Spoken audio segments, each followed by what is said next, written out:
নবী আমার বিশ্ব নবী রাহমাতুল লিল আলামিন মুসা আলাইহিস সালাতু ওয়াস সালামের পরামর্শে বারবার গেলেন, বারবার আল্লাহর কাছে গেলেন।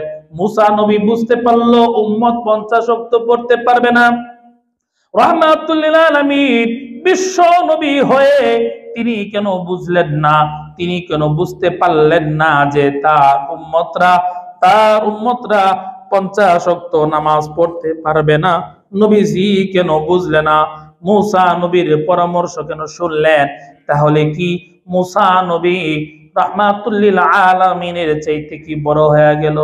হযরত ওমর বললে তোমরা একজন লোককে পাঠাও, যে মানুষদেরকে ঘর থেকে ডেকে ডেকে নামাজের জন্য নিয়ে আসবে।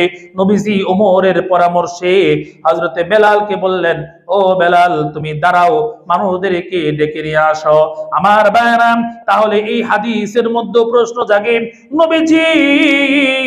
নবীজি কেন হযরতে ওমরের পরামর্শ নিলেন?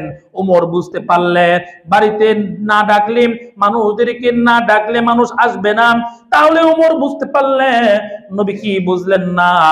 হযরতে ওমরের পরামর্শ নবীজি কেন শুনলেন? প্রশ্নটা বুঝছেন? আগের হাদিসেও প্রশ্ন আছে, মুসা নবীর পরামর্শ কেন শুনলেন? এই হাদিসের মধ্যে বোঝা যায় ওমরের পরামর্শ নবী কেন নিলেন? নবী কি জ্ঞান বুদ্ধি নাই? জোরে কর নাউজুবিল্লাহ। এই প্রশ্নগুলো যারা হাদিস মানে না তারা এই প্রশ্ন লক্ষ্য করে শুনুন। এই প্রশ্নের জবাব কি? আল্লাহ রাব্বুল আলামিন সূরা আল ইমরানের 159 নম্বর আয়াতের মধ্যে এর জবাব আছে।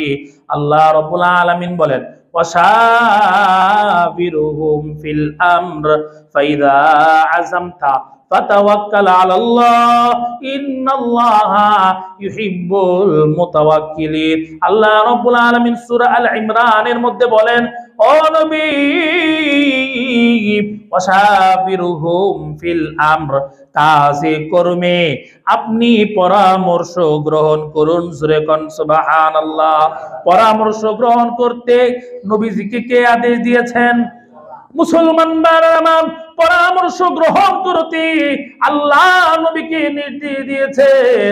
যার কারণে দেখা যায় নবী আমার বদরের যুদ্ধে 70 জন কাফের যখন বন্দী হয়েছে, নবী আমার সাহাবীদের সাথে পরামর্শে বসছেন। জোরে কোন সুবহানাল্লাহ। হযরতে আবু বকরের পরামর্শ নবী গ্রহণ করছেন।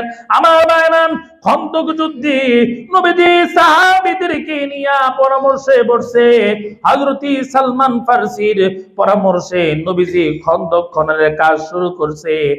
আর ভাইরা, শুধু তাই না, যেদিন আম্মা জান আয়েশা রাদিয়াল্লাহু তাআলা আনহার ব্যাপারে অপবাদ দেওয়া হয়েছিল, আল্লাহর নবী বিশ্ব নবী রাহমাতুল লিল আলামিন হযরতে আলী আর হযরতে উসমানের পরামর্শে আম্মা জানকে তার বাবার বাড়ি মানে আবু বকরের বাড়িতে পাঠাইয়া দিছে।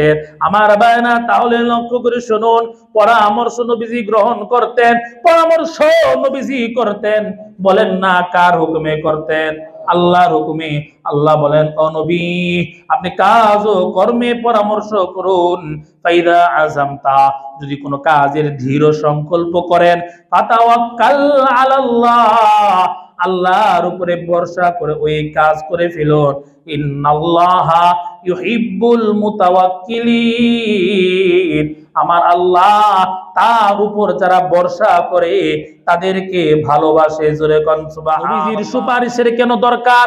আল্লাহ তো চাইলে নবীর সুপারিশ ছাড়াই, আলেমের সুপারিশ ছাড়াই, হাফেজের সুপারিশ ছাড়াই ইমানদার গুনাহগারকে তার গুনাহ মাফ করে আল্লাহ জান্নাতে দিতে পারে।